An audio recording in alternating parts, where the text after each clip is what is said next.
carbon is the basic building blocks of life. It's not actually a negative thing. Very rarely in a natural system is something objectively negative or positive. It plays its role. And so actually storing carbon and having carbon in your soil is incredibly important. And of course, huge amounts of carbon have been lost from the soil. So there's huge potential to store carbon in the soil. However, I will say that we will get, I believe, ourselves in trouble if we turn farming into a carbon storing exercise. Because I believe that we can store carbon in the soil, and it's really important. It's really important for farming. It's really important for the environment in the future. But I'm worried if we go down the route of only farming to store carbon, we lose the holistic understanding of nature, and we end up back in a reductionist system where we're only thinking about carbon storage. To thrive, we have to consider everything, and we have to understand the ecosystem in its entirety. You're listening to the Spaceship Earth podcast with me, Dan Burgess. The concept of the Spaceship Earth is simple. We live on a life-giving rock called Earth, hurtling through space.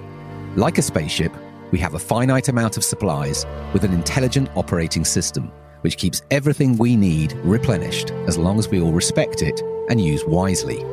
So an understanding of how this system works, along with deep cooperation between humans and all life, is essential to keep us thriving and the spaceship flying. In this podcast, I'm in conversation with humans involved in regenerating life, shifting consciousness, and reimagining how we can live more beautifully and peacefully. I talk with artists, activists, writers, designers, adventurers, healers, entrepreneurs, creative mavericks, and more. Their stories invite us to participate in the co-creation of a more beautiful, life-sustaining world, in service to life, becoming crew on Spaceship Earth.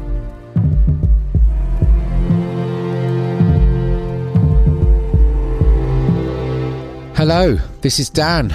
Thanks for tuning in, wherever you are on Spaceship Earth. Welcome to the podcast. So I've been struggling a little bit, to be honest, with overwhelm and a feeling of burnout of late. And so it's been a while since the last episode. And to be honest, the last few months have taken their toll. There's been a lot of change and shift going on with my family at home. Keeping projects alive, and then when I look up at the world from a mainstream news consensus reality perspective, I feel confused. To be honest, I feel a bit lost and sometimes contorted with despair. And I know that time away and offline and generally connecting back with the rhythm of life, the real life, the more than human cycles and patterns of this earth is what is needed. But I've noticed here in the UK of recent this urge for speed, sort of filling up life with distraction, and almost it feels like an avoidance of space and time to tune in to what is going on in ourselves and around us. I'm wondering how we can meet the urgent call of these times without the space, encouragement and support to connect more deeply with our own responses, our own feelings, our own signals from these extraordinary times. And I was walking this morning with my friend Zoe, and we were talking about how we both were feeling this kind of incessant sort of pull, this busyness needed just to function, the things that are required just to keep a family healthy, secure, afloat, to be on top of your own work or whatever that is. But then all the noise and distraction that seems to fill any other space. And she was sharing something she'd read some years ago about this kind of very sort of Western idea that to not be busy, that this idea that you make time to contemplate and to ponder is almost seen as laziness, whereas there is an Eastern, or was an Eastern idea, and maybe there still is, that there is an importance in not filling all your time with outside of work and outside of with reading and watching media and entertainment and distraction, that pondering, that reflection, that contemplation and creating regular time to just be is critical to tune into your own inner self, to understand what is going on inside of you, but also around you, like what is going on around you. And this is essential for this connected human wellness. And so, again, it sort of got me thinking, like, what is going on in these times that it seems to me, at least, that every space is filled. It is filled with media and noise. What is it? Is it lazy? Is it a fear of silence? What is it to not create space, but just to fill it? But there's something that's coming up very strong at the moment for me about the need for space, for slowness, and being able to tune in to what is actually going on. What are our bodies saying? What are our souls saying? Are we really listening to our loved ones? Are we tuned in to how our families are? How are our children really feeling? How are our friends really doing? What are our communities calling for? How can we actually notice the crucial feedback from the more than human world in these times? When we're filling everything, when we are busy and running from one thing to another, when we create no space to actually sense what is happening, how can we respond with the kind of energy and possibility, the courage in the face of these complexities, if we're burning out or we're numbing ourselves and dampening our intuition, our senses and our feeling capacities? Right now, as I look out the window, the autumn shift has begun. Leaves are falling. There's this kind of giving way in the branches, in the trees and the plants. This letting go process has begun. It's a dying vibe, but not in a kind of somber, sad way, but a kind of beautiful acceptance, a letting go, this kind of beginning of this composting journey, a journey of renewal and new life. And that's, I think, how I feel. I think I sort of feel like I need to compost myself. I feel like I need to let go, of the sort of intensity and confusion and mayhem of the last 18 months, just to slow down and not to feel this drag, this productivity pressure, time, ideas, actions, all things that when I look to the more than human world, it doesn't feel like there's anything out there that's trying to sell itself right now. There's definitely a vibe of gifting, of generosity. I mean, there's still masses of fruit in the hedgerows and on the fruit trees, and the leaves are shedding and giving themselves to the land and the soils, and there are all kinds of interesting beings and birds and creatures that are storing and harvesting, but no one seems exhausted or burnt out, more just intentional and grateful. Anyway, that was a bit of a ramble. In this episode, I'm sharing a conversation recorded a few months back with the wonderful Rolph from Two Fields Zakros. Now, Will and his brother Harry are regenerative farmers. They're focused on reconnecting their craft of olive farming with nature and the wider community. The birth of the Two Fields project, based in Zakros on the Greek island of Crete, is in itself a beautiful story of how life can just serve up such unexpected invitations, and in their case a pathway into farming. But when they began to learn the craft of olive farming, working with teachers that were bringing generations of knowledge, they also discovered how our modern food systems are putting extraordinary stress on both the farmer and the community, but also the land and the wider web of life around it.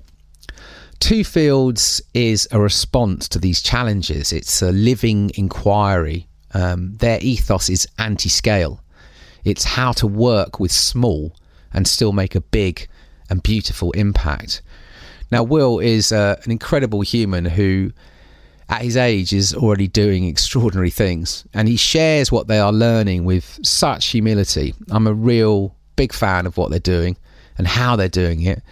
And the olive oil and the other products they're producing is also of another level, which demonstrates, to me at least, that human scale business with deep community roots, powered by love and care, has got to be a big part of what emerges from the collapse of this industrial nightmare, which no longer serves the vast majority of living beings on this earth, human and non-human. It also reminds me of this critical importance of human scale and small but persistent and dedicated action to regenerate life around us. Sometimes it's easy to get lost and overwhelmed in large-scale system change, which we clearly urgently need. But what we decide to do every day, wherever we are, really matters.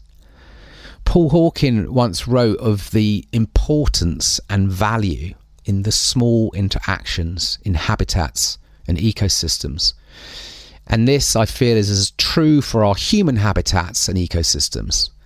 Helping, caring, loving, taking responsibility for life around us in the places we live, supporting and showing up for others who really need help, human and non-human. It matters, and it matters so much. And if we could scale that, then wow, imagine what could be. So let's cut to it. This is the Spaceship Earth podcast with Will Rolph from Two Fields, Zakros. Enjoy. Okay, Will, welcome to the Spaceship Earth podcast. Thanks for having me. I'm excited to chat. It's a pleasure. Whereabouts are you right now on our Spaceship Earth? I am in Zakros, which is a village in the kind of eastern corner of Crete. And specifically, I'm sat in my brother's in-laws' house. Okay. So this is effectively the sort of the mothership, is it not, or the home of Two Fields, which we'll get into? Yes, yeah. Literally Two Fields is just down the road. So amazing. So you can see the fields from where you are. Ish, yes. So how are you anyway? How are you doing right now? Obviously, it's been. I have to ask that question because it's, these times are slightly bonkers. So how's it all going for you? Yeah, I think it's good. This is the first time in a really long time that my family and I have been able to come to Zakros and spend time with family.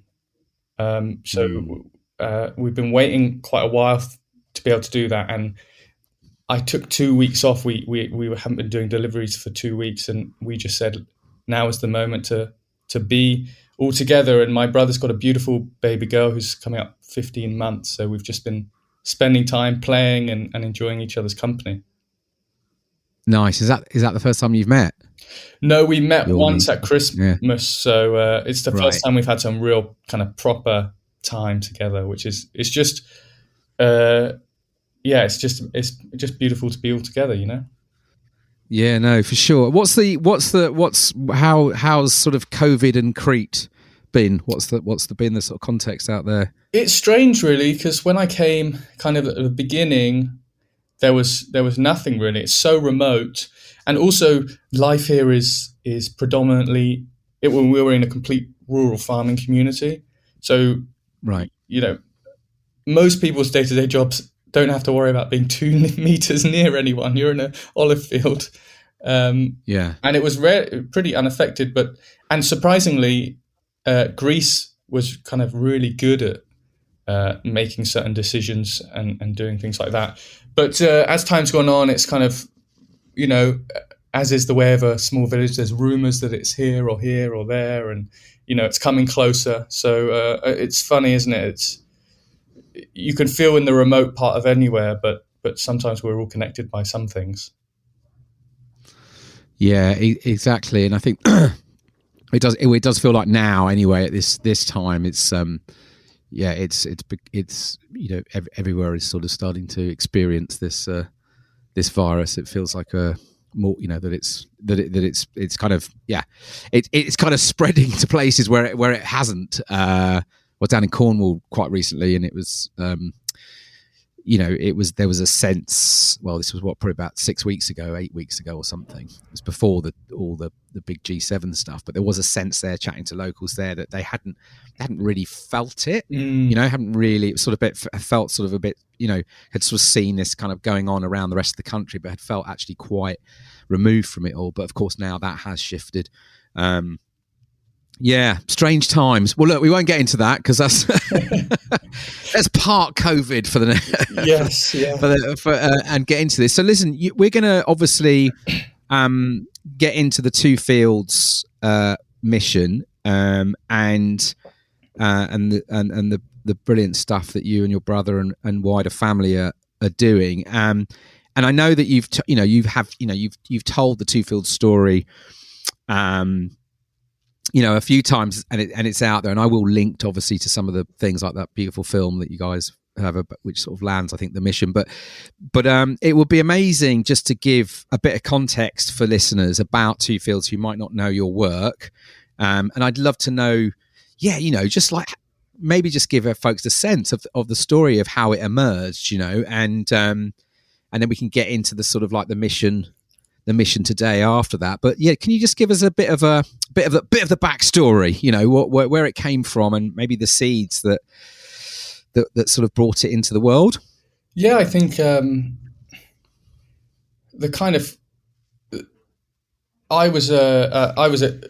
it was funny because my brother and I were living in very different kind of worlds, and our interests and loves kind of collided together. But really the story is that back in about 2013, we came on holiday to Crete, and we came to Zakros, and there my brother met Eleni for the first time and fell kind of head over heels in love.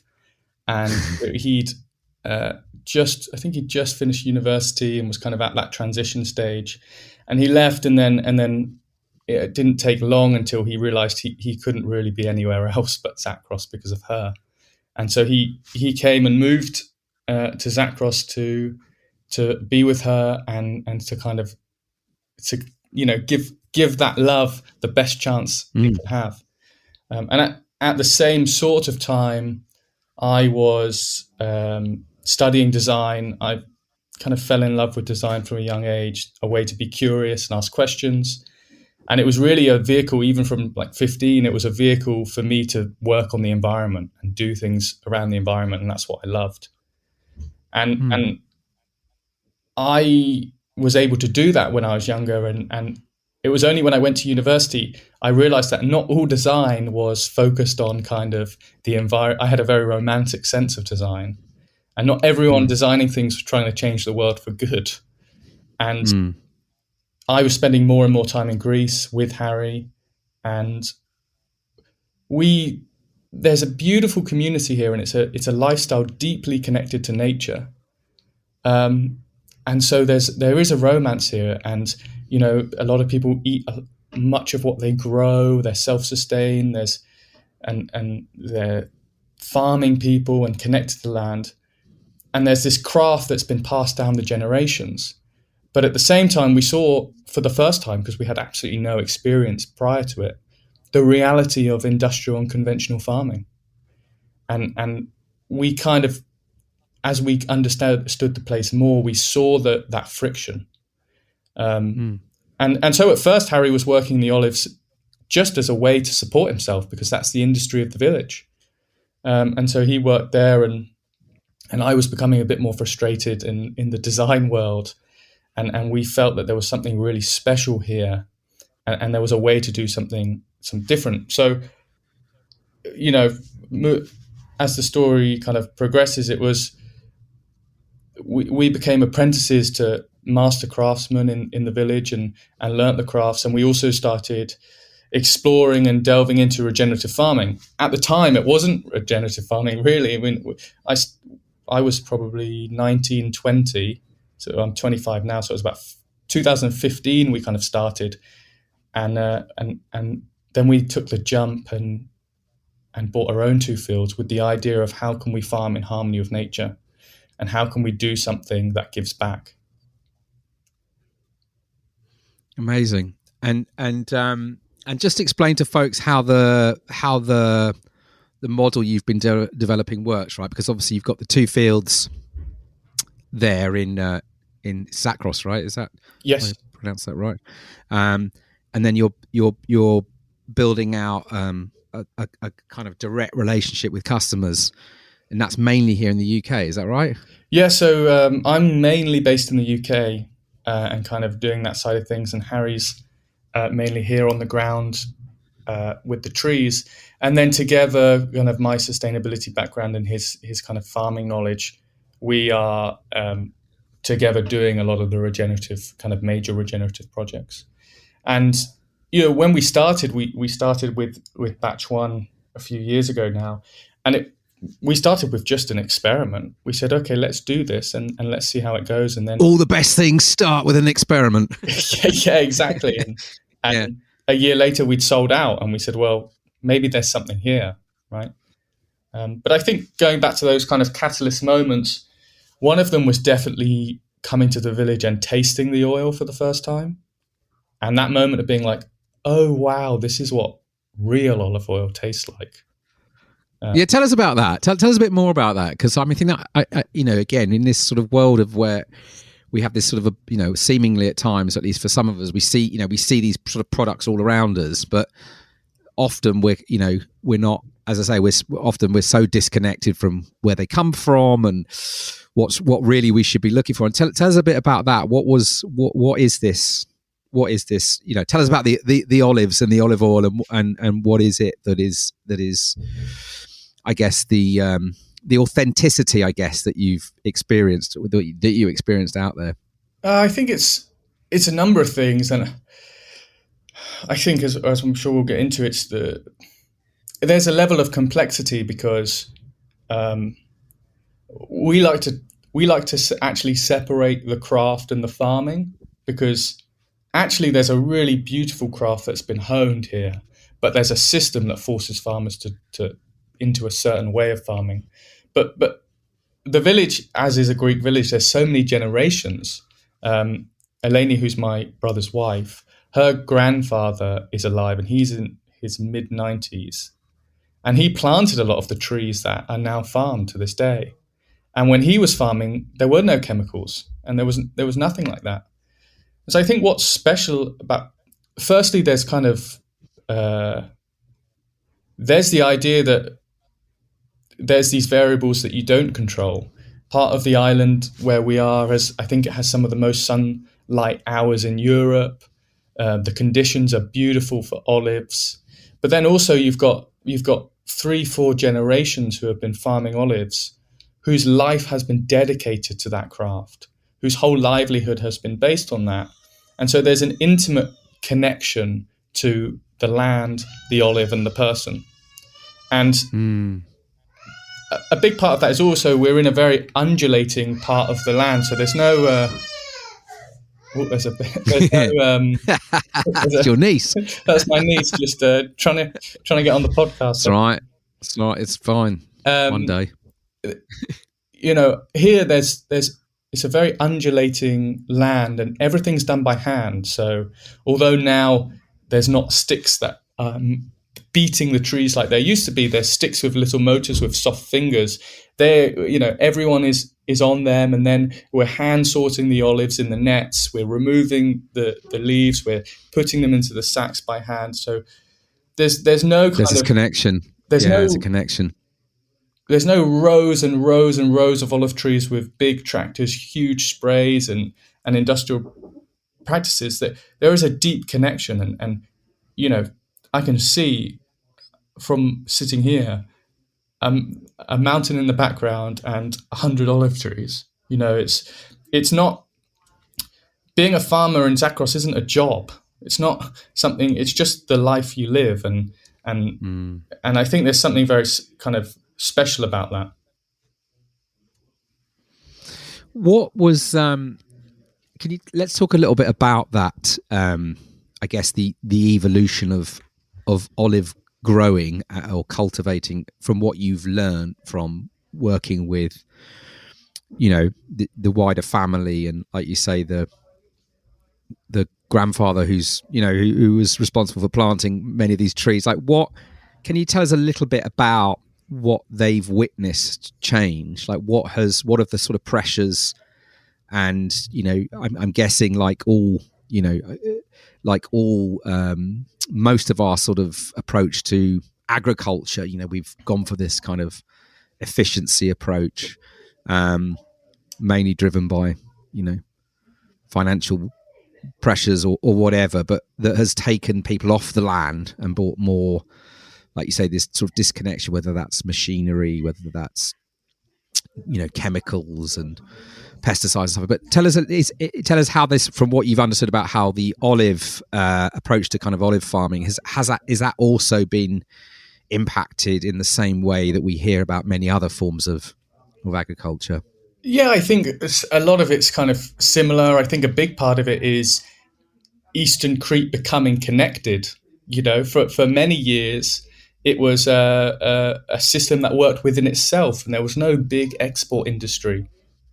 And so, one of our biggest challenges here, and is the case in a lot of places, is that we're in a huge monoculture now, because there's been planting and planting of trees, because that became the industry that defined the place. And so when you look out and you see thousands of olive trees, that isn't born of nature, that's born of industry. And so part of it, I think, is a system that drives for yield over everything else. The reward in this game is quantity. And the insecurity and reality of farming means that people are searching for certainty. So what used to be someone had, 100 or 200 olive trees maximum, some people now have 2,000 olive trees. If you leave Zakros, some people have 10,000 olive trees. Some people have 100,000 olive trees. And at some point that just that doesn't quite work. And so the problem is here specifically, there's a cooperative, which in theory works very well, but in practice doesn't. And huge companies come to buy from the cooperative. But the buyers want as much oil as they can get for as little money as possible. And the solution that is kind of pushed is chemicals. And the result is hundreds of olive trees that are essentially on life support and addicted to chemicals. And it's that's the kind of reality we're in, I think. And I think there's a great romance outside of Greece or the Mediterranean of olives. But, conventional agriculture has seeped into every aspect of farming in many, many ways. Maybe there's pockets of untouched areas, but we are in as far Eastern Crete as possible, and conventional agriculture is here. Gosh, yes. It's the monoculture approach, which is obviously taken over the world. How have the let's go to the sort of human dimension here. What have you noticed or learned or witnessed from these generations that you've been working with through the family? What's their take on all of this? What's their sense of I guess there's, again, because there was I was interesting, you do get a sense, obviously, when this approach first started to of chemical based, pesticide based, or whatever it was, agriculture. Of course, it looked as Andy Cato, actually, I did a podcast with recently, he said it seemed miraculous at the time. Do you know what I mean? Because you could sort of produce these bigger yields. But of course, through that process, you're destroying the conditions for life down the line. So you're kind of in this kind of weird space. But what's the sense from that you get from local farmers? Like, what was their awareness of this, and how do they see it now, I guess? Well, I think something something that's probably not discussed about enough, which you just said, is chemical farming works. It just works within a reductionist farming approach. Like it, it's like a design problem, right? If your design problem is so small and the perspective of it is so restricted, then your solution only deals with that restriction. So chemical farming, and reductionist farming is really only interested in one thing, and that is the next harvest. It's not interested in 10 harvest time, 60 harvest time when there won't be a harvest. It is the next harvest. So that's the kind of conundrum you're in. And the kind of reality is it even works today in our community on the basis that one of our biggest threats is the fruit fly. And the fruit fly can be incredibly damaging. And when you have a community whose, from 60 to 100% of income comes from the ability to grow and produce olive oil, risk is incredibly high.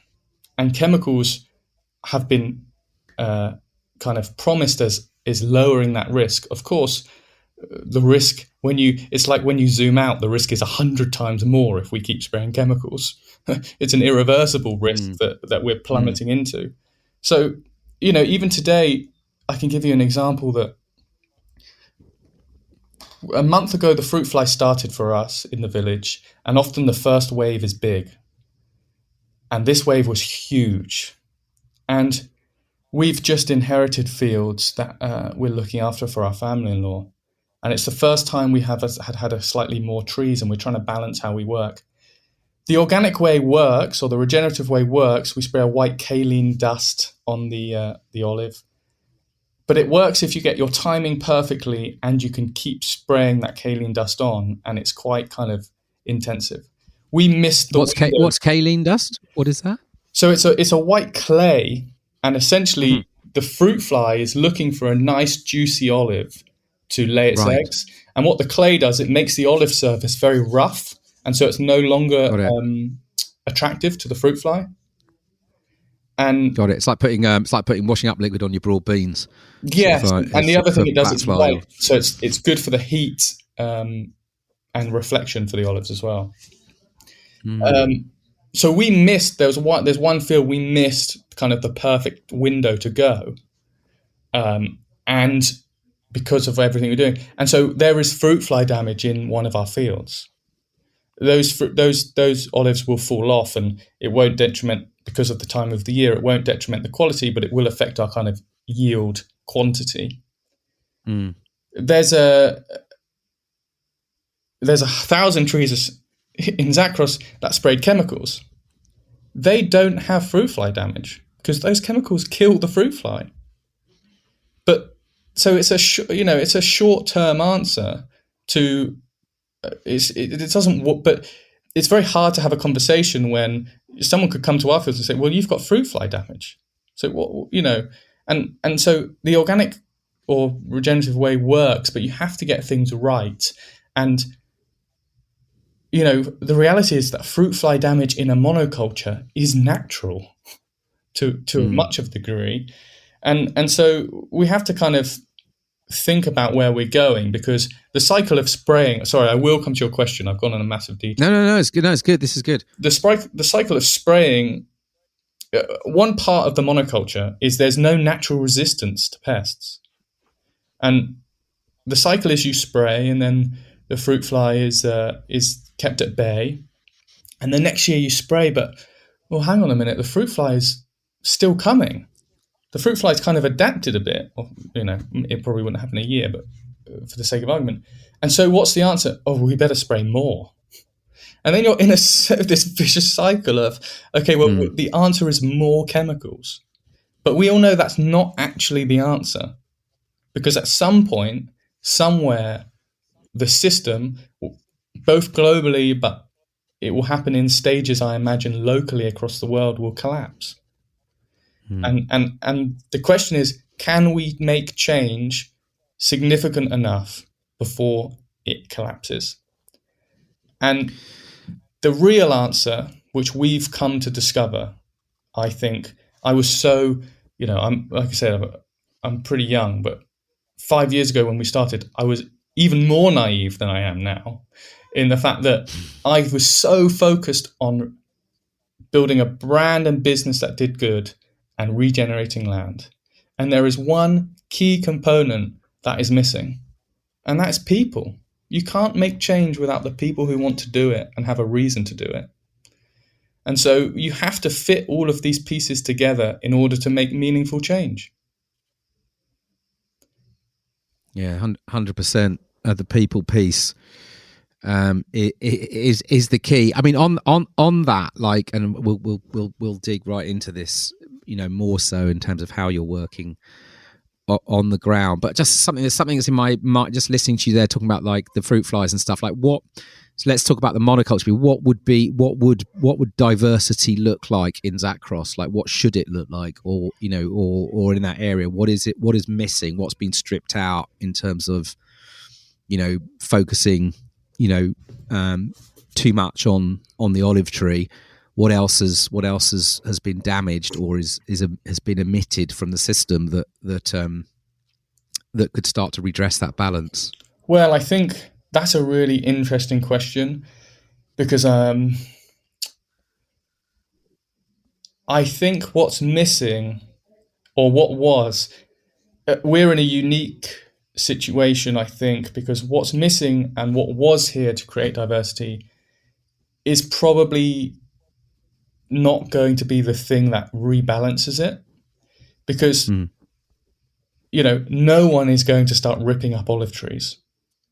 There is and so what used to be here, there used to be wheat grown here, there used to be different vegetables. I know there was a big wheat and grain industry before. There was a banana industry before, and there was olives. And there's a couple of challenges. I do want to go back to your original question, but there is a couple of challenges. One is that as our climate changes, Zakros is a very hot and dry place, and it's only becoming more hot and more dry, and that limits the certain kind of things you can grow, right? Yeah. But the answer, I think, or the answer we've come to, I think, and we've explored and we've experimented with and we've looked at all sorts of angles, is we will never change the fact that there are thousands of trees in Zakros. But what we can change is what we're kind of talking about, is the micro biodiversity. We won't be able to change thousands of fields, but we own 200 trees. And within that 200 trees and those 2 fields, we can start to build diversity, and we can build pockets of diversity around our tree through mixed cover crops. And the idea is hopefully that 2 fields is a lab, it's an experiment, it's a way to prove there's an alternative. And if we can do that, one of the most beautiful and special things about Zakros is that although there's thousands of olive trees and thousands of fields, there's hundreds of farmers. There's no one big farmer here. All of the farmers are small scale, hands-on families. And that creates an enormous amount of potential for change. And so slowly, if you zoomed out and you had a drone of this place, you'd see thousands of olive trees. I hope that if you had a time lapse, there would be slowly a patchwork quilt of cover crops coming across the area. And eventually we would have a place that is lush and green and diverse among the olive trees. Because I'm not sure there's a situation where we're taking any olive trees away, so we have to work around that.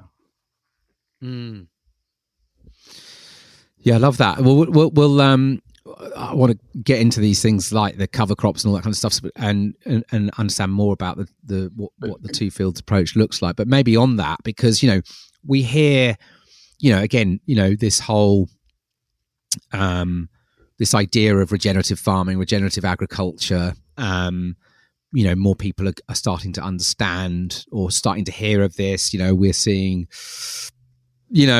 films, documentaries, things being written about it all over the place. And obviously it means, more to some than others. But for you, like what for you guys, what does regenerative farming mean to you, and why is it so important? I think it's evolved in what it means for us. At the first instance, and it still is, it was all about farming and harmony of nature for us. And I think that's evolved to, we need to farm in a way that gives more than we take. How are we giving more than we take? And that started in just the fields, and that has been broadened in recent years into our community as well. So regenerative is both regenerating land and regenerating communities, because when you have a farming community, those things are kind of so deeply linked. And we have this idea that if you went into nature, if you went to a forest, specifically just after it rained, maybe, you would smell the life in that forest. A forest that's been untouched, and there would be a set of natural principles that happen within that forest, with the leaves falling, breaking down organic matter, microbes in the soil, birds, diverse species, insects, bugs, bees, all of the things. And how do we go? And that's a natural system that has balance, and that is in kind of the perfect natural cycle. So a lot of what we are doing is replicating that natural cycle. And so one of the questions we've sat with for a long time is, how do we become more forest than field? How do we move that needle? And so regenerative is for us a lot about that. I mean, in the bigger picture, in the kind of idea, it's about soil health, it's about regenerating land and giving back to land. But it's, as the conversation has carried on, I think it's much broader than that. It's, how are we repairing our planet, and how are we building a future that's possible? Because right now, those are the two biggest pressing things that every human has to deal with. Yeah, I love that. I think that this kind of symbiosis between humans and the non-human world around us is the key. You're sort of nailing it that with, because we're completely interdependent. I think that's what we're seeing. We're seeing this across farming, we're seeing this across food production everywhere, right? But we're also seeing it pretty much in every human system that we've created. This monocultural approach, this lack of diversity, whether it's and I mean that in its sort of widest sense, whether it's lack of diversity of ideas, of perspectives, of people themselves. We're sort of stripping it out. We've stripped it out, and I think this the way that you're speaking to this regeneration of sort of human community in amongst the earth community that we're cultivating or trying to sort of become in relationship with, whether we're producing olives or maintaining our own kind of health and well-being. It's all one and the same, right? And it's super interesting. So tell me, how does I wanted to say quickly, just before we move on, I want to say two things. Yeah. One is it's I find it beautiful. I find it so incredible, the reflections of the environment and the planet and people. The phrase, for example, "there's strength in diversity." That is true in so many cases, in everything, and actually, it's true when we talk about the planet. It's true when we talk about social issues. It's true throughout the world. And what makes me really excited is like I said, there's no change without people. And I think we're awakening. There's people who are interested in this. There's people who are demanding change. There's people who are having conversations. And what happens in the land and what happens between minds is equally as important, and they both have to happen together. And it feels like there's a real rhythm with those two things now: the conversations, the mindsets, the change, the frustration, and the want to build something better. and the practice that's going on, and those two are so linked. And yeah, no, 100%. And one thing I wanted to say before we moved on was to go back to your original question about farming here. It's really important, and it's really important to understand, and it's really hard with language sometimes, that Harry and I are never ever sitting here and pointing at farmers and pushing blame, because that's not the reality of the situation that's unfolded. If you can imagine that you've never left Greece, you've never left Crete, and one big, huge company is coming to buy, or two is coming to buy oil. The only reason our regenerative approach works in our case is because we have two brothers. One is in England building a business for good, although we do everything together, and one is in Greece on the ground working with olives. How can you expect people to change when they're trapped in a system and they have no alternative? A system that has prioritized yield, quantity, and a system that is pushing down prices, has insecure wages, and the answer is buy more chemicals. So there's no kind of, there's not a fault of people. And something that's really interesting to think about is, think about olive oil conventionally. The product from industrial olive oil is a poor substitute for real olive oil. It's not good for the health of people. It's not good for the planet, and it's not good for the farmer. So the person who grows it, it's not good for, and the person who consumes it and enjoys it, it's not good for. So who is it good for? Well, there must be only one answer, and it's some huge, probably multinational, greedy, there's something in that system that's broken, because for everyone else it seems to not be working, yet this is the system that seemingly auto-corrects year on year and year on year. And so it's stacked, sort of, high in the supermarket, and most people, at least I'm probably generalizing here, but many people haven't got a clue. They see these. Why would they? They see these things on the shelves, and it looks nice, and it's got all these kind of like packaging that sort of expresses this sort of wonderful natural product, and in it goes, right? Do you know what I mean? It's like, well, you think there is this, yeah. You think about a litre of oil in Sainsbury's, you can get for £4, £5. That's been packaged, probably produced. What actually happens in the industry is it's produced, 10% of it's produced somewhere like Zakros. It's then flown to somewhere else like Italy or Spain or another place in Greece, mixed with 90% of poor oil, passed off as good oil, says bottled in Italy, and it's actually a mix of 5 different oils from all over the place. Shipped, labelled, branded, marketed, and on a supermarket shelf for £5 a litre. How much is a farmer being paid per litre for that oil?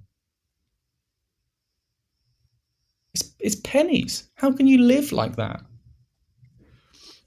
Yeah, and that's being repeated across pretty much every kind of product, right? Most across most kind of many of our sort of farming products, right? Whether it's, I was chatting with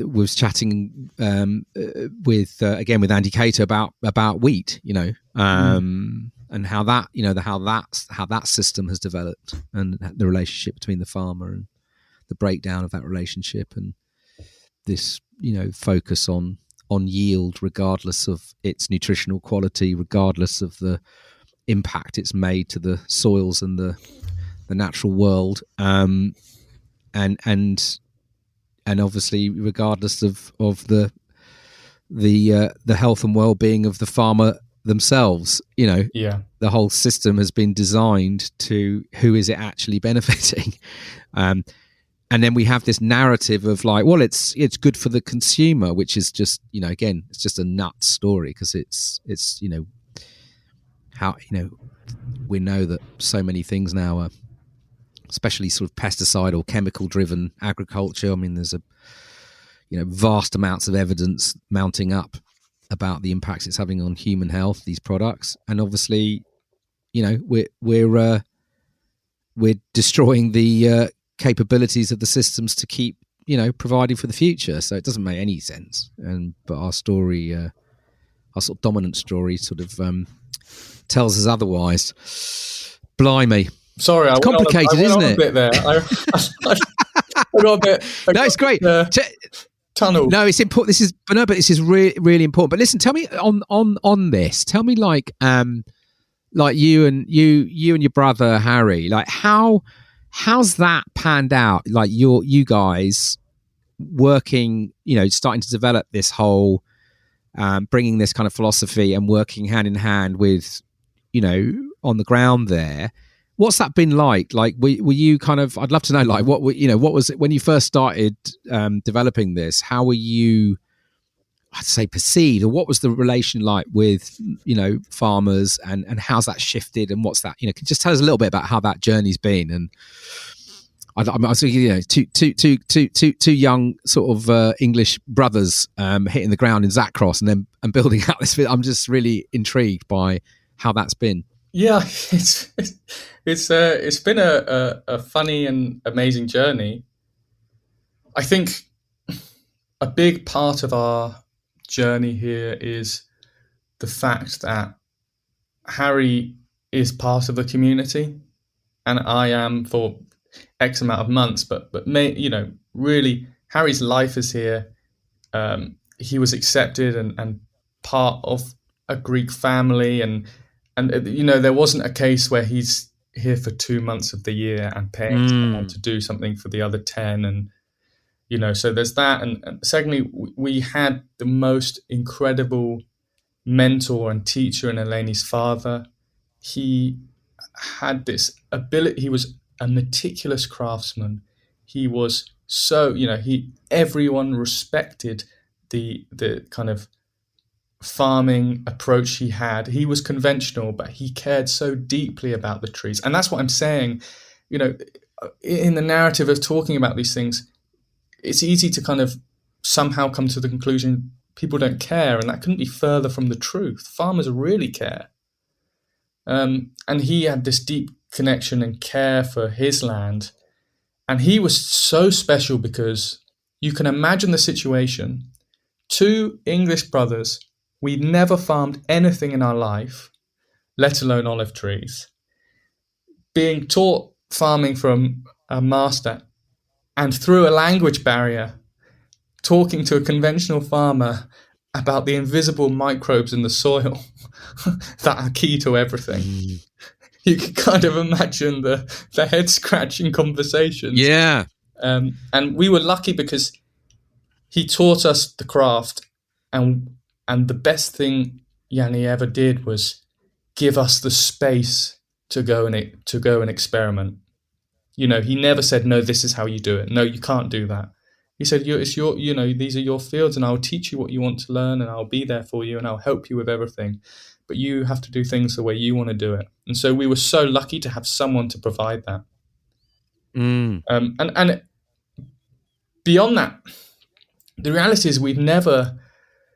This is a good kind of indication. We talk about it a bit, but we have thousands of litres of olive oil produced in this community. It's a farming community. Only 5% of it is organic. And so that's a pretty small underdog situation.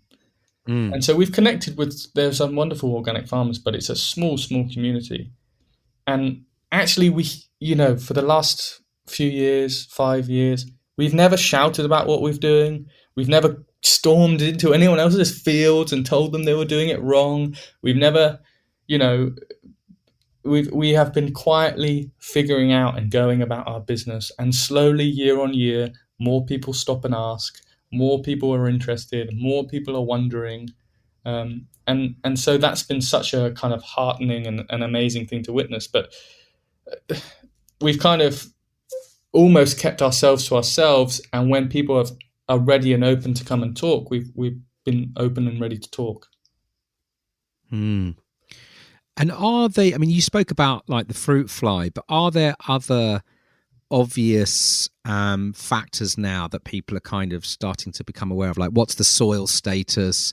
How is climate starting to impact? You know, is there an obvious breakdown in sort of biodiversity and wildlife? And if you can give us a bit of that, like, are people, is that happening? Is it clear? Are people sort of starting to wake up to that? And how is your approach? Are you starting to see that this regeneration is happening?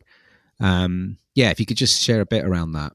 I think that the one story that I think sums it up really. I can talk about the wider community, but Yanni, who was our teacher, and he passed away recently, which was very sad. And one of our the most proud moment we ever had was when we first purchased 2 fields, then they're next to each other.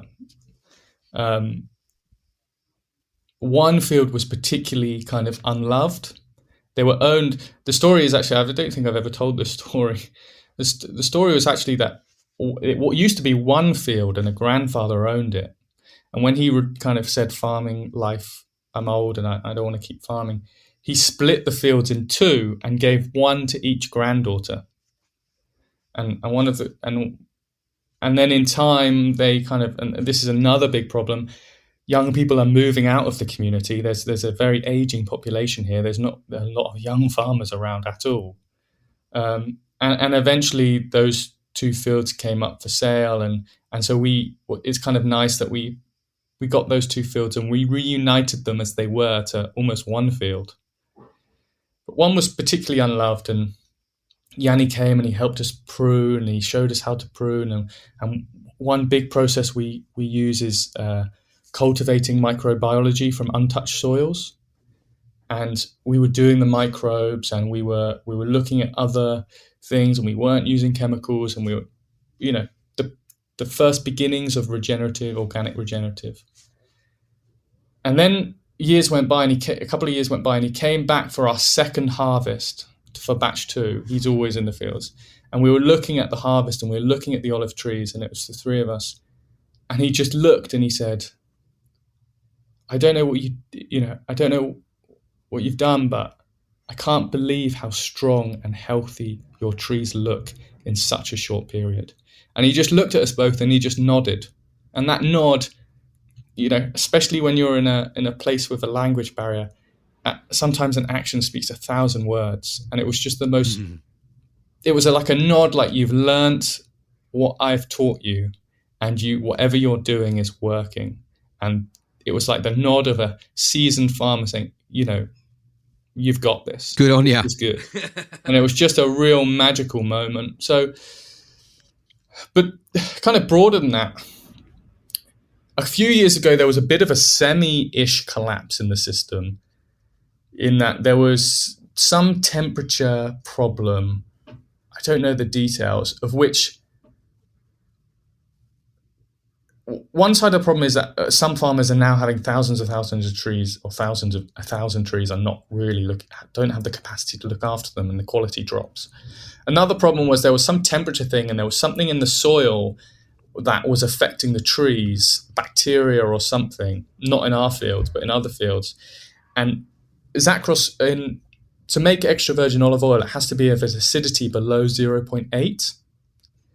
And if you're 0.5 or below, you're kind of very good olive oil. The lower, the better. And if you enter 0.3, you're kind of exceptionally good, like very, very, very good. And 0.2 and below is like, and there's not a direct, obviously taste, and there's other factors and things, but that's a good indication of quality. Zakros produces 0.3, some of the best olive oil you can get. And there was a few years ago where and they get paid based on that quality, where the oil produced, for whatever reason, a mix of natural and other circumstances, was just not good. There was this bacteria, there was something else. And people were producing oil that wasn't even extra virgin olive oil. And that was unheard of for this area. This is like, on Crete, in Greece, Crete is renowned, and on Crete, Zakros is the place. And suddenly, you can't get paid for that oil, and your whole livelihood. And so there was this whole huge worry and problem and situation where people had spent a year producing olive oil, and the olive oil just wasn't up to scratch. And that was so unheard of here. And so there was this kind of semi-collapse of what on earth is happening. And so I think some of the biggest change that will happen in this community, and I imagine many communities, is the dynamic and the incentive for change and providing people with fair and secure wages. And I hope we don't get to that stage, but at some point that system might collapse where people just can't live off the land anymore because the land can't give any more than it's given.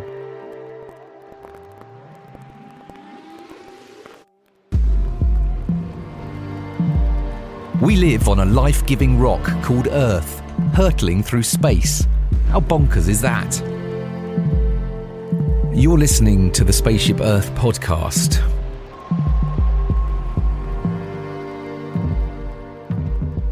I don't know if that answered your question, but No, it does, and I guess it brings to light the sort of the just how fragile these relationships are, right? And that things beyond this, again, I guess beyond the sort of human sort of cleverness of industrial systems, we can't control these things, so we have to sort of find ways to build that resilience into these systems as much as we can, so that we create as much certainty as is possible to sustain these ways of being, right, with the land and these ways of producing. I mean, how long has, give us a sense, because olives have been great. I mean, give us a sense of the sort of history of olive growing in Zakros. This goes back a long way, right? Yes, well, we kind of talk about there's two types of trees in the area. There's ancient olive trees. They were olive trees that were kind of producing olive oil, but they weren't farmed for an industrial end. They were just kind of in the community. And they are hundreds of years old, and there's some of them. But the majority of trees are industry trees, and they're about, Art and Two Fields is about 70 years old.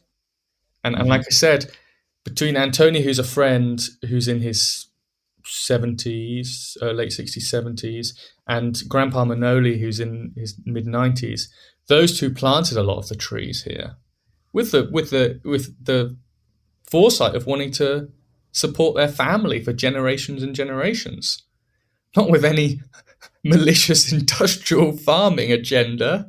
Yeah. But then there's this. We are kind of we're in a little village and nestled by the mountains, and there's a gorge it's called the Gorge of the Dead, where the Minoans buried their dead in the caves in the side of the mountain, in the side of the cliffs of the gorge. And you can walk down the gorge, and you can walk down the gorge through to the sea. And at the top of the mountain in Zakros, there's a natural water source, and it flows from source to sea, and you can actually do that walk. And it's beautiful, and the village and life has been dictated by that source to sea geography. And if you go down into the gorge and you take a left and a right and a secret passage, you can find 7 ancient olive trees in their own little ecosystem. They are hundreds and hundreds of years old, and they are tall and beautiful and gnarly. And it is the most incredible thing because they are completely untouched. They have never been farmed, in the sense they've never been sprayed. We've collected them once. Our friend Antony has the rights for those trees. And he said, you can go down and collect them. And you have to hike down the gorge, and we had the generator and the nets and the sticks on our back. And it was like the hardest day's work I've ever done. It was the most magical thing I've ever done.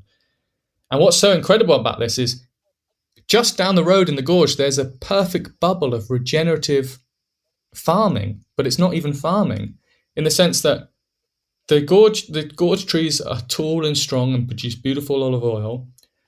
The river flows beneath the gorge, so the roots tap into the natural water source, so they're really nice and healthy. There's goats, so there's the animal-land relationship. Wild goats roaming around, and they're nibbling on the olive trees, although the olive trees have grown tall. They're pooing and they're scuffing the ground, and they have the sunlight and the shade, and it's this perfect little bubble of an ecosystem. Like, it's an actual ecosystem, you know? Is this where the oregano comes from? The oregano comes from the gorge as well, yeah, and in the mountains. I've had some of that. Bloody good. So, sorry, remind me your question. No, it was exactly this. It was this kind of it was the ancientness of the olive in these landscapes, and like, you know, how it, you know, how far back it goes, and which you've just been speaking to, I guess. It's there's an olive tree on Crete, not too near us. It's 3,000 years old. Blimey! And there's kind of evidence of Minoans doing something with olives. So it's a deep culture.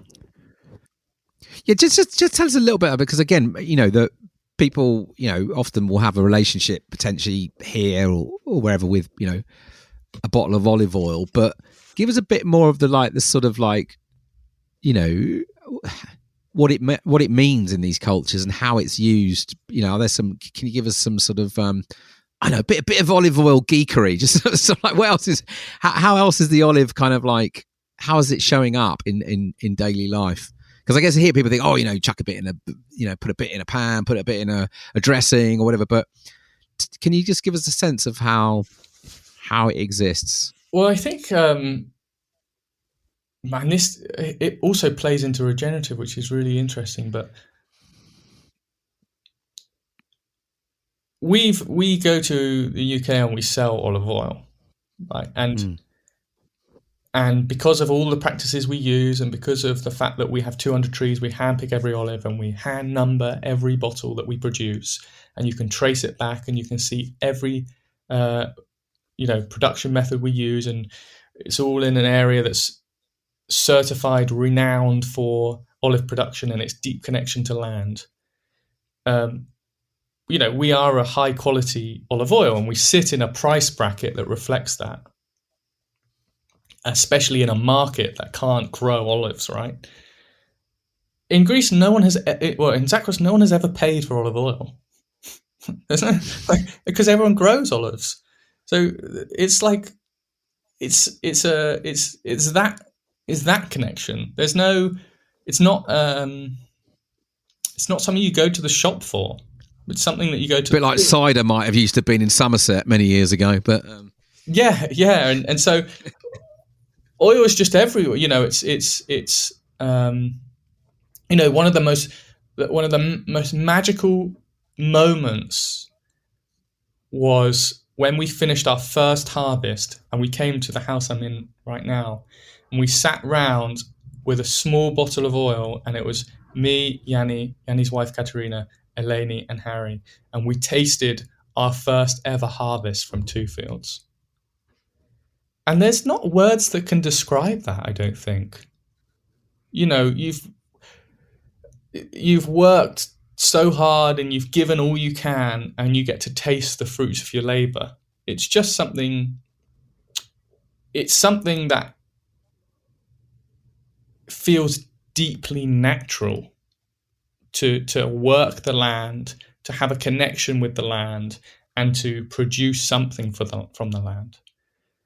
So it's hard to describe really, but there's such a deep connection to it. Yeah, and you've, I guess that's thinking about this connection to land, and there are some other products that you've been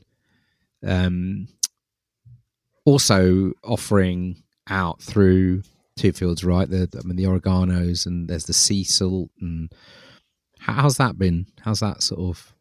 Yeah, And again, it's from at least my understanding of it. It's again, it's very. It's done in. It seems to me, at least, anyway. It's there's a moment in time when these things are available, and you sort of offer them out. But it seems to be that you're very much trying to offer these other products out, in a way which is, when they're available, when there is enough, we can offer them out. But yeah, I mean, one thing to note is like Zakros isn't a specifically bad conventional farming place. I know it might seem like that after the last 30 minutes of conversation, but it's just the reality of farming. It's not anything more or less than that. It's the reality of farming world over. Hopefully that's changing, though. But to the other products, one of the reasons we fell so deeply in love with Zakros is because life is still connected to nature. Because in the summer now, I went out just last week. The water waves crash onto the rocks remotely, like out of the way in an area where you can't see any buildings, you can't see anything but rocks and sea. And the rock pools dry up, and beautiful flakes and crystals of pure sea salt are there. And for hundreds of years, people have gone down and collected that sea salt and used it for their family. And actually, there's a beautiful story about there was a salt ban in the 60s, and the people of the village said, well, as is the village way, we're not listening to that. And they found a secret salt road to sneak down to the shore, to the rocks, to collect the salt from the rocks. And it used to be 2 men and a donkey, and as much salt as they can carry.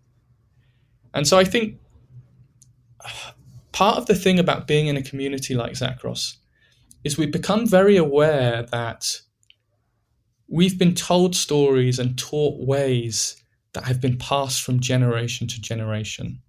And even though we're unlikely apprentices to olive farmers, and we're an unlikely next generation, we are a next generation.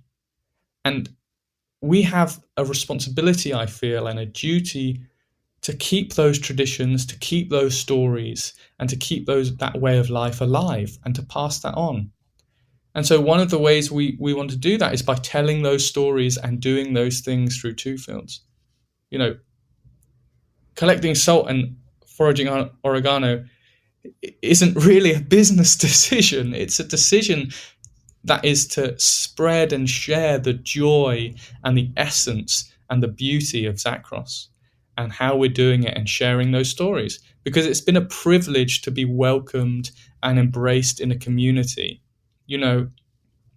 There's something to be said, I think, about being given a life. This was not a place we were born. This was not a place where we had family. This was not a life that we came into through a natural kind of family way. Yanni and Katerina and Eleni and the community here has given us a life, and have welcomed us, and have allowed us and embraced us as part of the community. And, in the last couple of years, the question of how are we giving back and how are we playing a role in that community have become increasingly important to us. And so things like foraging the wild oregano in the gorge and going down and hand picking it and removing the buds and bringing over, 50 pouches when we can, and only in the spring because that's when it grows, and going down and to do the salt only in the summer and to do it the way it's always been done. They're opportunities for us to keep Zakros alive and to keep those stories alive. Yeah, but I love it because not only just because it all tastes amazing, because I've had the sea salt, I've had the oregano, I've made sourdough with the salt, I've made that oregano's been on pizzas, it's been on so many things, and it's stunning. But from what you're speaking to, I love it because there is a sense of connection with those ingredients, and because the way that you do it with understanding the limits as well, and the consequence of, or at least it seems to me, of when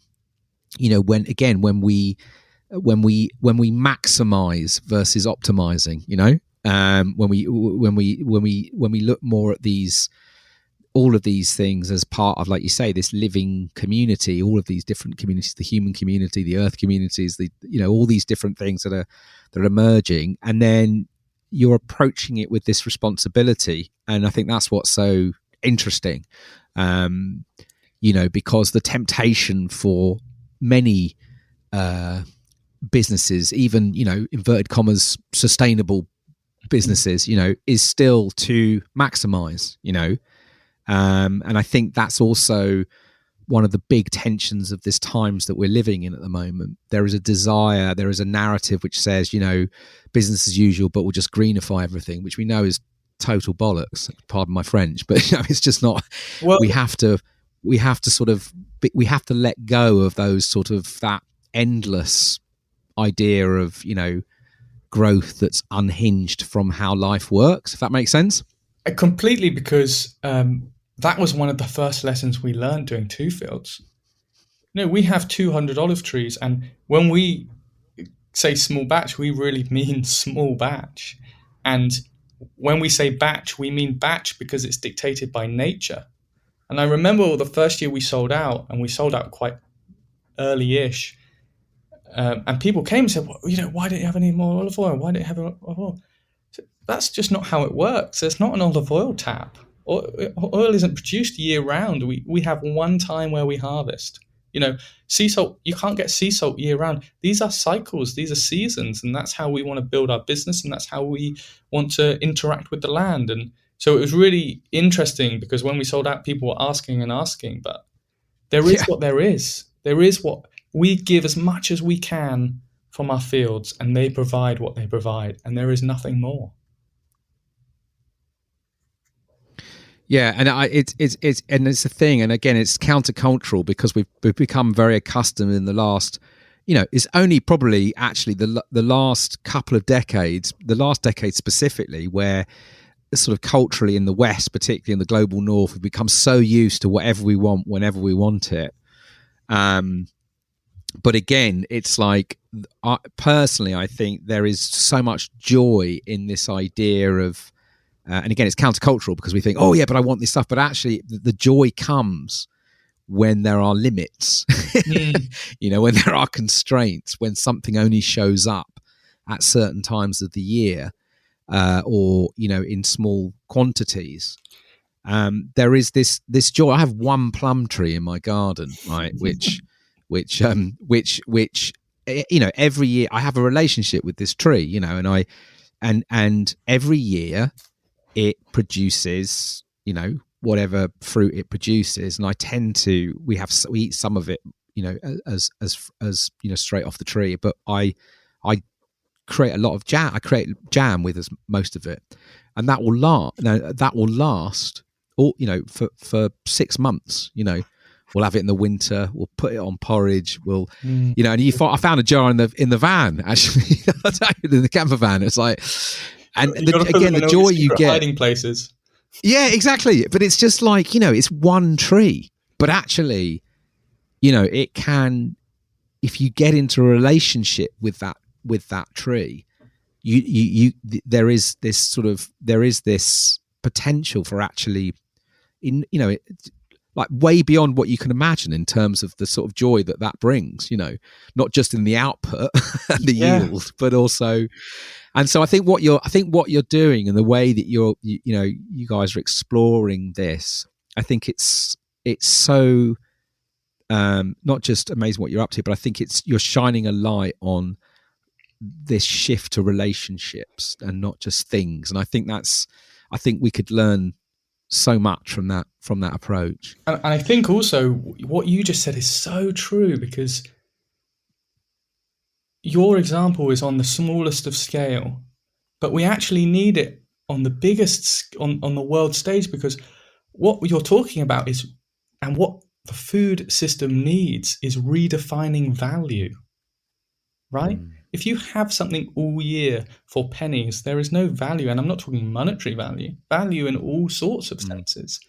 And so, this idea of value and nature and understanding, I think, is really important. And redefining that value is going to be a real fundamental element of building a better food system.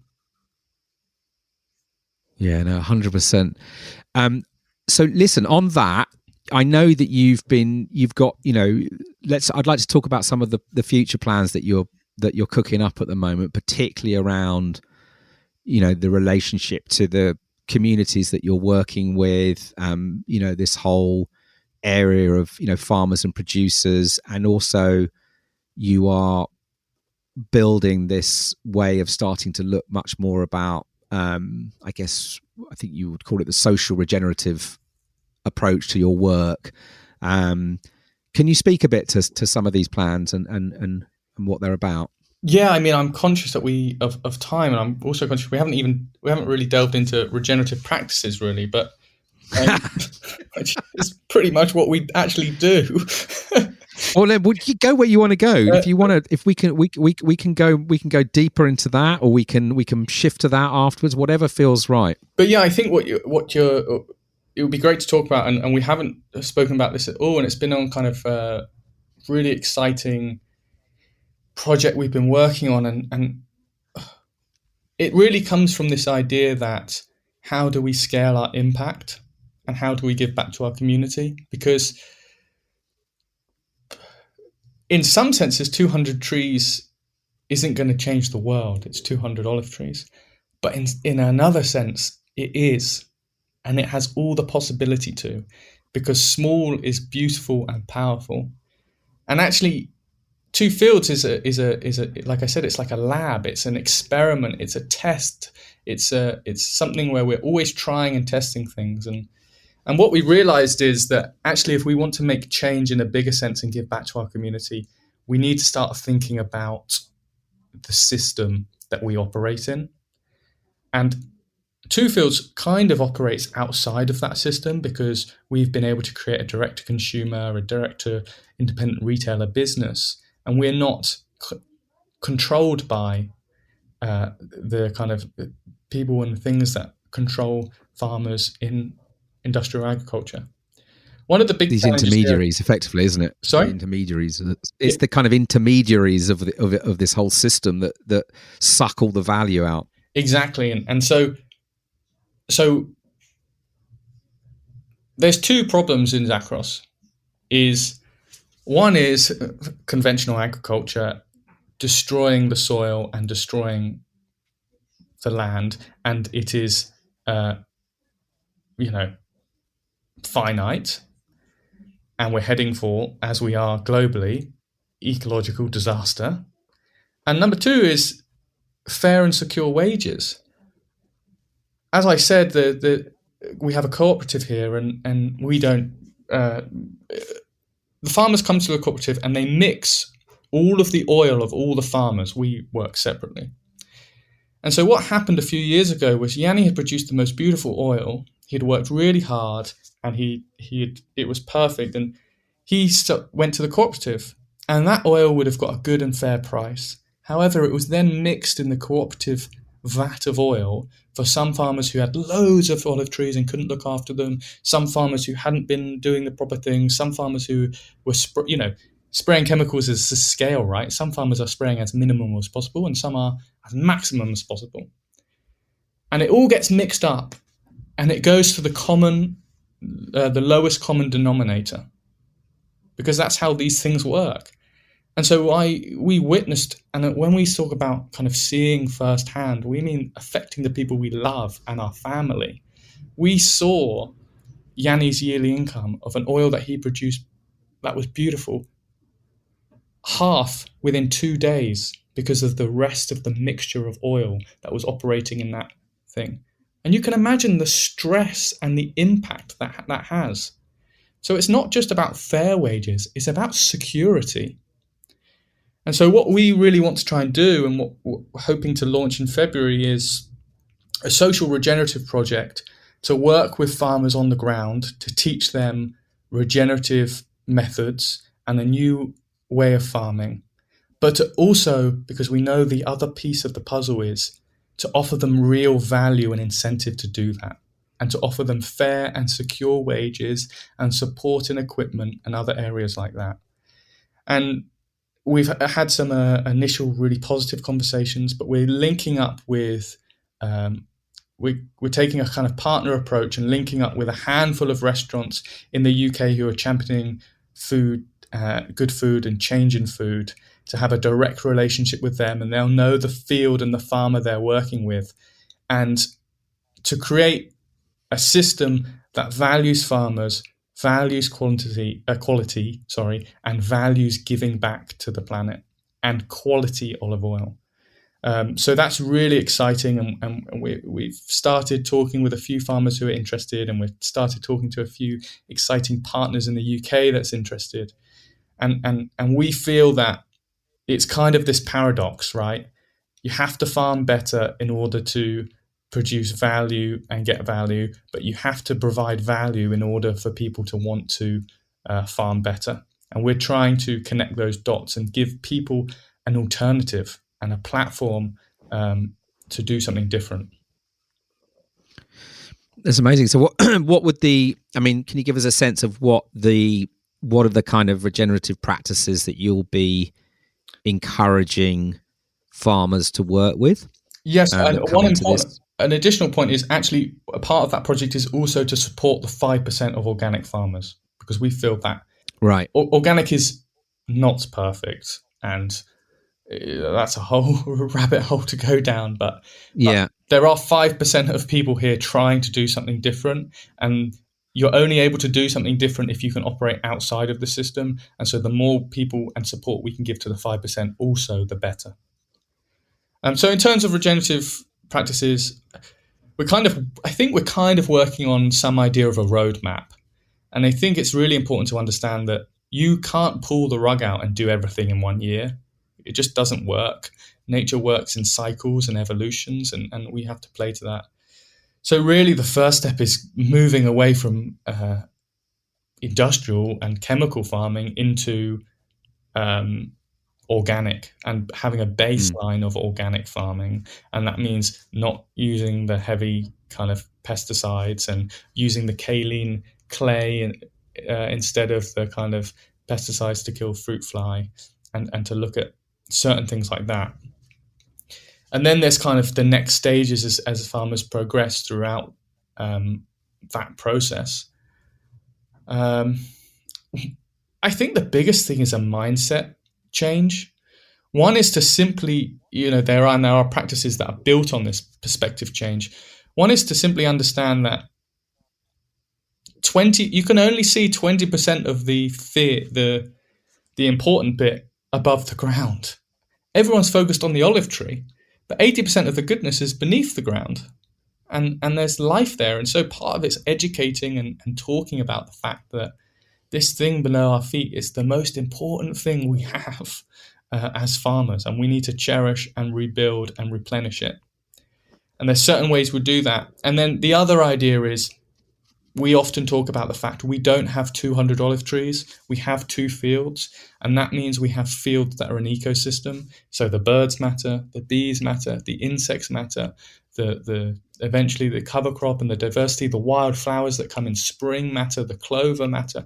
It's about understanding, hang on a minute, it isn't trees equal olives, it's strong, resilient ecosystems allow us all to thrive and produce the best oil possible in the best possible way.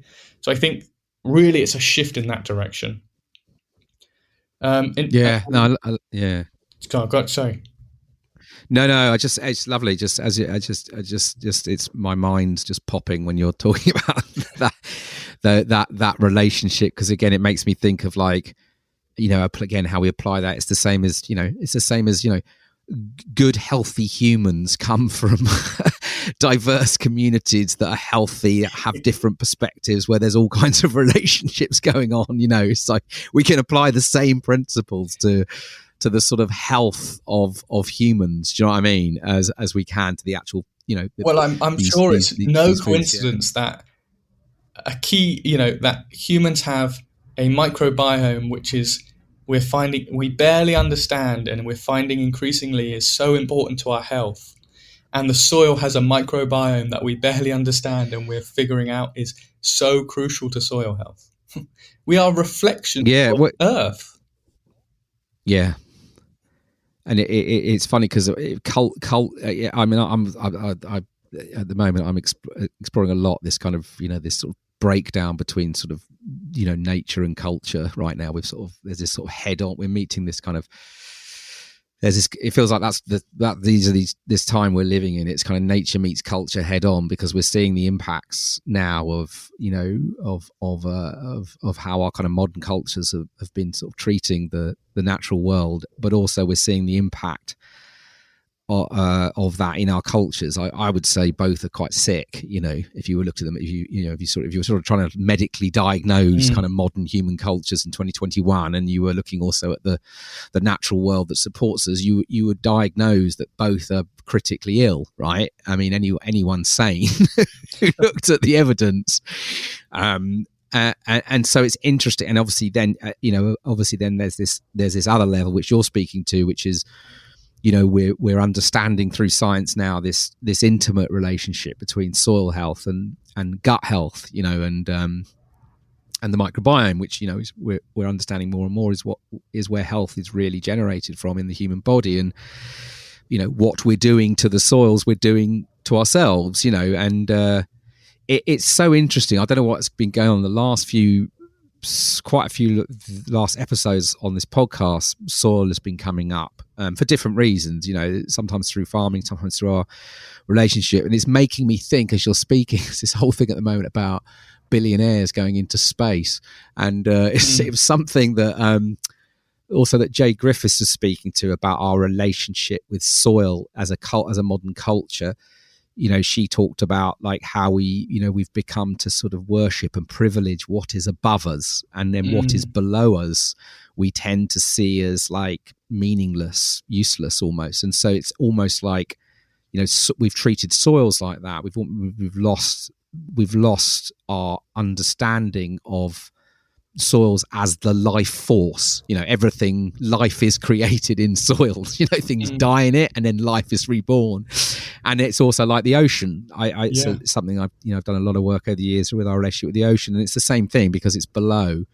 Often we see it as this kind of place that's just sort of enormous and distant, and you can't really damage it, but it's kind of a bit scary and it's a bit weird. You know what I mean? And and we're fascinated. We have this like these billionaires going into space, this sort of obsession with what's above, and yet the ocean provides somewhere between 50 and 70% of the oxygen we breathe on land. So ocean dies, we die, and the soil, of course, is the life force for everything for us, for us to survive. And it's just weird how culturally, modern and predominantly Western cultures have become so detached from what is below.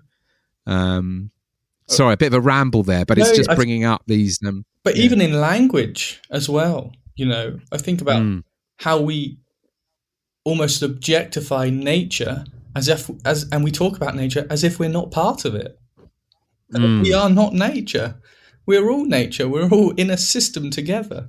We talk about, nature out there. I need to do, and I'm guilty of it myself, but we are nature, and soil and ocean are the two big regulators of our planet. There's, they're fundamental to human life.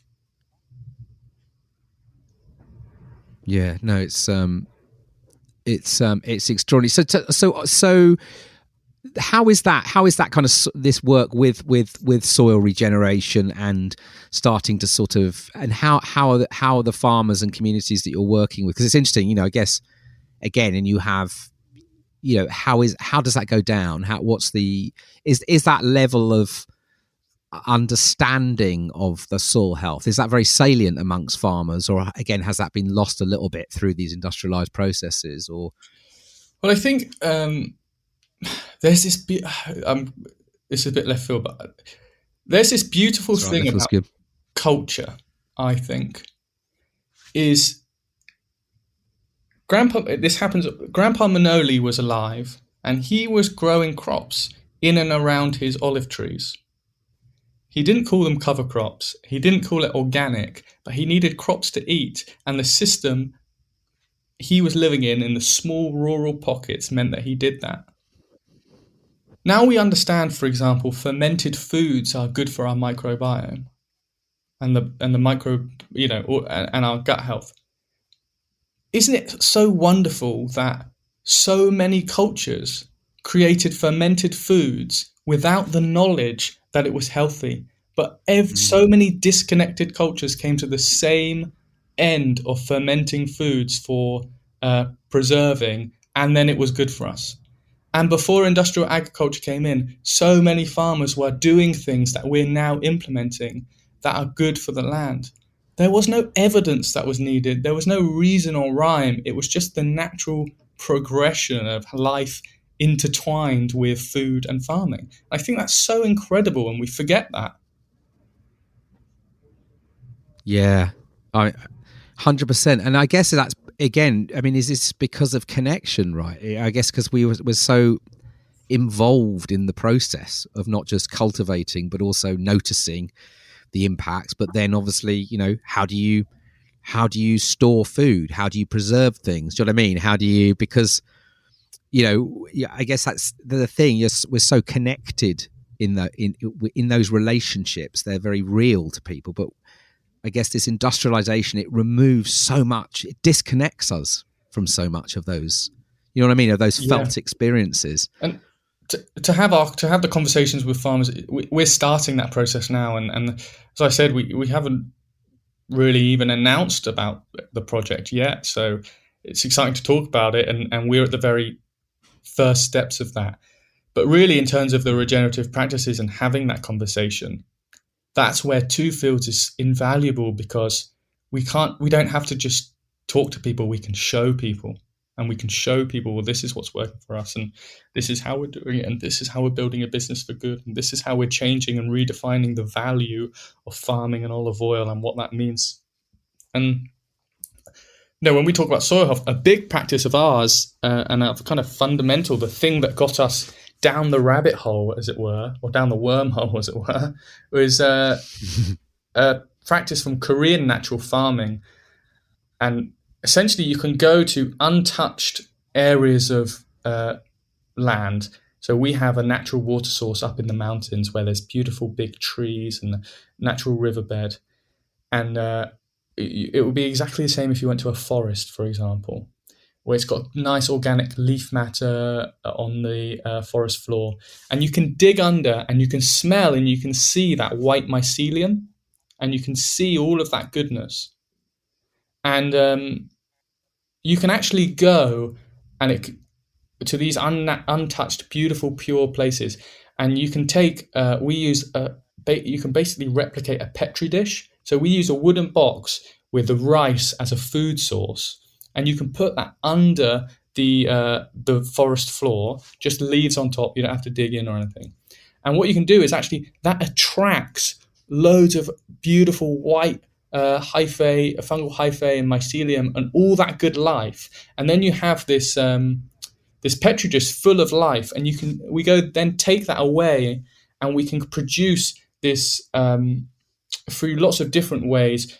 One of the outcomes can be like a liquid compost, and we can actually take that microbiology and we can reintroduce it into our soils in our fields. And we can do that in a number of different ways. And one way is like connecting it to the pipes where we water, and then we can water out microbes into our soils, and lots of other ways. You can actually combine that with biochar, which we're experimenting with a bit at the moment. And what that means is you can actually bring life back into your field, which is so cool. And then the next, it's making me think. Yeah, it's a bit like a sort of sourdough starter almost. Yes, like you're sort of seeding it into you're seeding that life into, like when you make a levain for your bake. You know what I mean? Yeah. And you can actually go and you can take that and you go through different processes where you can add sugar, and then you kind of it goes dormant, and then you use a special air pump to kind of wake up the microbes again, and then they're alive, and you can take them in, and so Brilliant. a big part of and it's all kind of this idea of anaerobic, aerobic, starch, sugars. It's all it's based in science. It's life. It's alive. It's a living thing, and it's so amazing. And so what we do is we kind of started our journey with two questions.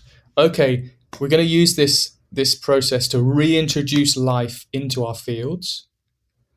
Question number 2 is, how do we create a system where life can thrive?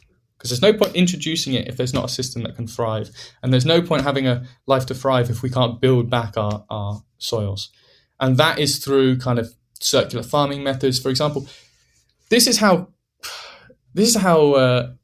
detached industrial farming has come. You prune the olive trees maybe once every 2 years. And then you have all of this natural material. And a lot of farmers here just burn it. You're thinking, hang on a minute. We wood chip that, and then we combine it with, we go to a shepherd here, and we get natural manure, and then we have our compost it all, and then we can apply compost. We can have wood chips that we combine with the microbes. We can have, so like all of the things our fields produce, we can keep in this cycle, which is the natural put back cycle into the system. Yeah. So there's even simple things like utilizing the things that your fields are giving you. So those are some of the practices, natural systems, and even things like we never use any heavy machinery, we handpick everything, all of those kind of aspects as well. And then the next stage is Oh, sorry, go on, carry on. No, I was just saying what you're speaking to. Then again, though, this is this culture shift of where in nature there's no such thing as waste, right? Yes. But yet we, again, in modern humans, we see we've labelled all these things waste. So like you're talking about the branches, you trim them, and in the eye of the farmer, it's I've got to get rid of these, I'll burn them. You know what I mean? So, and we see that happening in culture everywhere in modern cultures, whether it's materials, packaging, food, whatever. We just we just see these stuff as waste. We see it, okay, I've finished with this now. Oh, I need and of course there is no such thing as waste, and it has to go somewhere. And so this is, again, it's just this idea of like being, it's observing and reflecting and looking at all these things and thinking, well, what's being called for with this stuff? Like where could this go next to keep that life? Again, what you're speaking to, this idea of it's keeping, how do we keep regenerating? How do we keep giving life versus taking it? It's fascinating. What's the role of animals like within, or what could be, or what is the role of, because you're chatting with Andy about how he's been, Andy Cater, how he's been, bringing, the role of the, of cattle, of the herd and mob grazing and stuff. And does that show up in what you're doing? And I guess it's goats and things, but how does that? Yeah, I mean, we have, to be honest, our land and climate is more similar to Africa than it is to England. It's so hot and dry here. And so one of our biggest challenges is in the summer, there's exposed soil and it gets incredibly hot and dry, and there's no diversity. So that's the role of the cover crop, which you can go into more. But then once we've got the cover crop in, which we're hoping to do, we've done some experiments of a six mix seed cover crop. And we're going to hopefully roll that out in January, February. Then the next thing is about animals, which we're going to try and do at the same time. And it's interesting because I don't think there's no kind of cows, as it were, or anything like that would replicate the buffalo or the bison and roaming. But what we do, we're thinking about goats, but we're a bit worried. Goats are pretty crafty and can eat a lot of olives off an olive tree. Oh, really? It's a little bit of a problem. Not ideal. So the next thing, the big thing we're working on for that is chickens, and having don't know if you've seen the chicken tractors. They're on wheels, and you can kind of replicate mob grazing through essentially fencing off big areas of where chickens can go. And I know in ideal situations you'd have cow and cattle, but I know, especially in England, there's some of what my experience is and seeing and talking to people. Often people have the cows or whatever go in, and then the chickens will follow after. So we're going to start with the chickens, and I think we're going to look to implement goats at some point. But we're going to start small and work our way up, I think, with the animals. But But animals is, I think if you talk to most regenerative farmers who have been able to implement an animal relationship into their land, from my experience of reading and talking, they would pinpoint that as one of the biggest game changers in their system.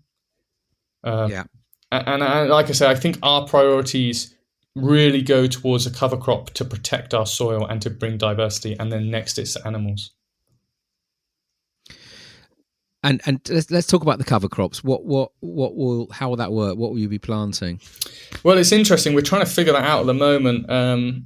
There's peas, and because one of the things is you have to figure out what actually grows in this climate. Yeah, right. And water's very precious, so we're also trying to build out a kind of more advanced and bigger water collection system, because we have about 2 months of rain in the and we've had droughts so bad that we have only been able to water our olive trees once every 2 months for a specific time period, and you get fined if you go over that time period.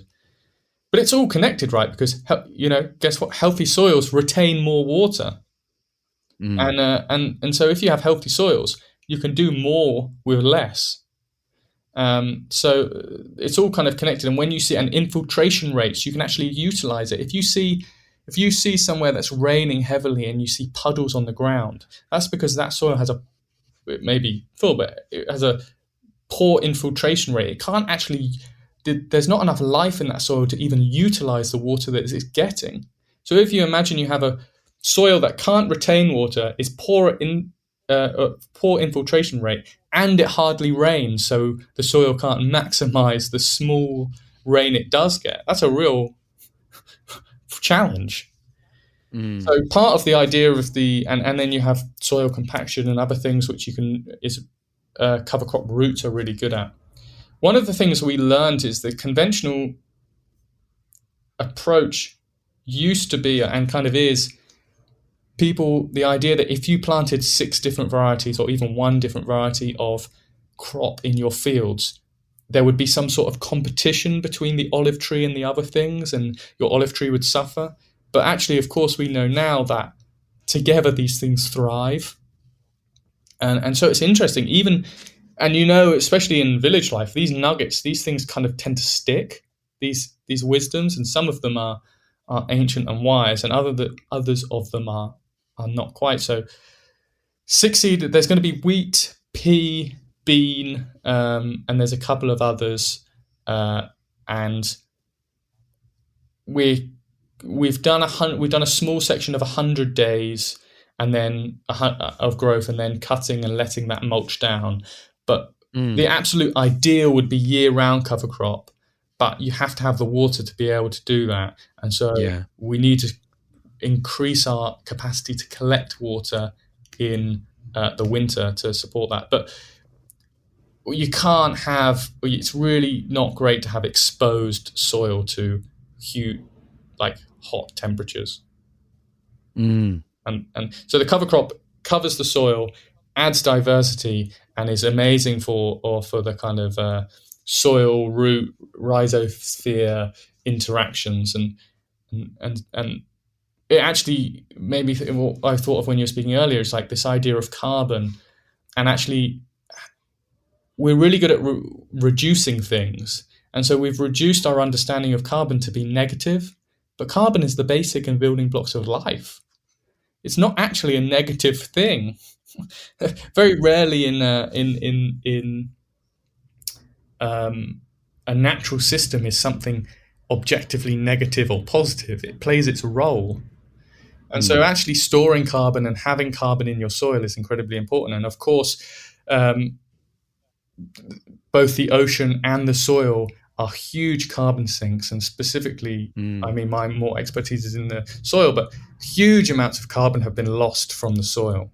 So there's huge potential to store carbon in the soil. However, I will say that we will get, I believe, ourselves in trouble if we turn farming into a carbon storing exercise. Because I believe that we can store carbon in the soil, and it's really important. It's really important for farming. It's really important for the environment in the future.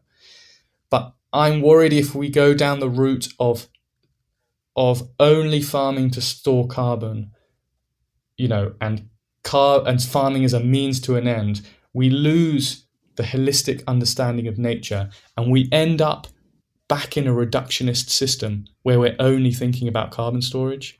To thrive, we have to consider everything, and we have to understand the ecosystem in its entirety.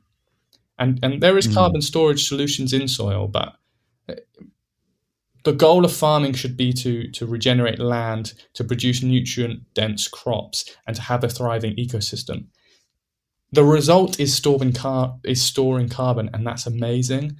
But once we kind of, I'm aware of carbon credits, and I think they could be, potentially great, and things could be great. I'm just aware of finding ourselves in another reductionist system which doesn't actually appreciate land. So that's what regenerative is to me. Going back to that very first question, is understanding land, nature, and people in its entirety, and providing a future which is positive and giving back to that kind of system.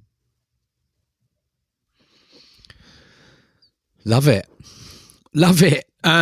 Listen, we're just, folks that want to. How can folks get involved? There's obviously different ways. I guess you've got people that can, connect into to the products that you're doing, but you've also, obviously, like you say, you're trying to create this ecosystem of not just customers, but I guess restaurants and others. And what's the best way for people to get involved in what you're doing? I think for us, obviously, something you become acutely aware of when you start a business is you can't continue your business unless you generate, and you can't continue to do good unless you generate money of which it can sustain you. So, of course, we're always very thankful for the response and the support of Two Fields. And if there are restaurants who are interested in being part of a social change project, that would be incredible. But beyond that, you touched on it briefly earlier, this idea of everything's sustainable and nothing really is, and this idea of greenwashing. I think the most important thing people can do is ask real questions and have real conversations, and that includes with the brands. I love nothing more when we get kind of a really interested phone call or an email, because we've seen what happens to the word sustainable.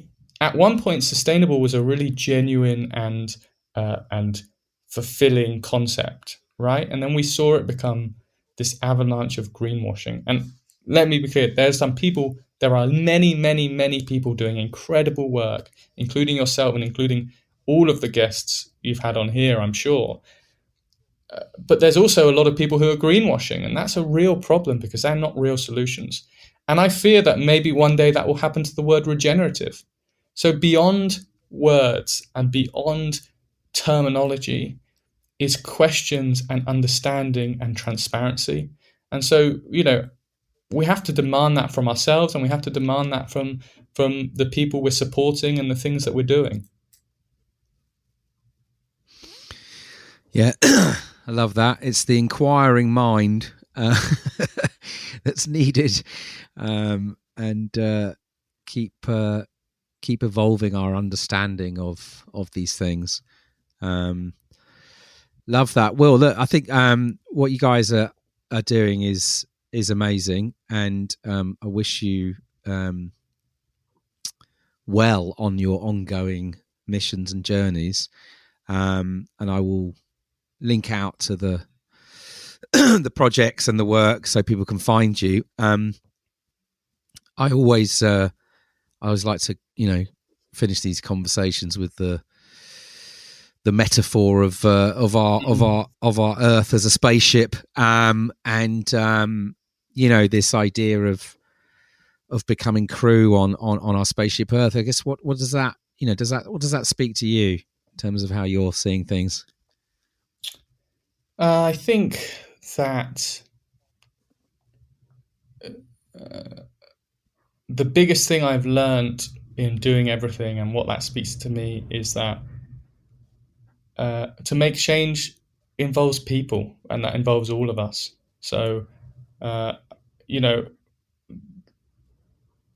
becoming crew is about looking after each other, working for each other, and being together and creating a better future. And it's not two brothers and 200 olive trees. It's what that can go on to do and what that can provide. And I think we all have a role to play in that in some way. So I guess my evolution of that is, I used to think that the trees were the most important thing in the world, and they are, but it's meaningless without people and what we can do together.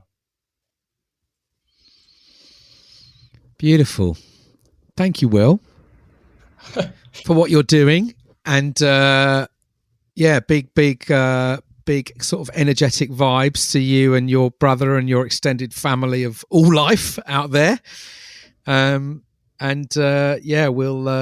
We'll be cheering the mission on and spreading the good word of the Two Fields mission. And look after yourselves. And thank you very much for having me on. It was great to chat. Yeah, really good, man. Really good. I've just subscribed to the oil. Yes, I saw. I've had some, obviously we've had some in the past, but I thought, you know what, it's lovely, and just love what you're doing. So, I appreciate looking forward to some more oregano when it pops up, mate. I tell you, that's gone down well. Yes, there's never enough. Yeah, but that's it though, isn't it? That's the thing, isn't it? We just have to sort of, see these gifts as gifts, and we can't sort of we have to just sort of indulge in them when they're available, but also recognize that they are gifts, right? Exactly. Right then, until next time, look after yourself. Oh.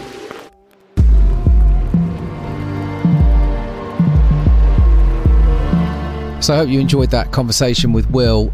Do check out Two Fields Zakros. Order some product. It's awesome. And by doing that, you're supporting the impacts, the beautiful impacts they're making with their work in the communities they're working with, but also bringing back this beautiful, more than human living world around what they're doing. So yeah, if you like this episode or any others, please do give it a rating or a review, and do share with someone else that might like it. This really helps other people find the podcast. And thank you to all those who've been leaving reviews recently. It's so good to hear your views of the shows. You can sign up to our monthly newsletter, Becoming Crew. But yeah, until next time, thanks for tuning in. It means a lot. Take care of yourselves. Look out for those around you. Keep connecting to the more than human world. Peace and out.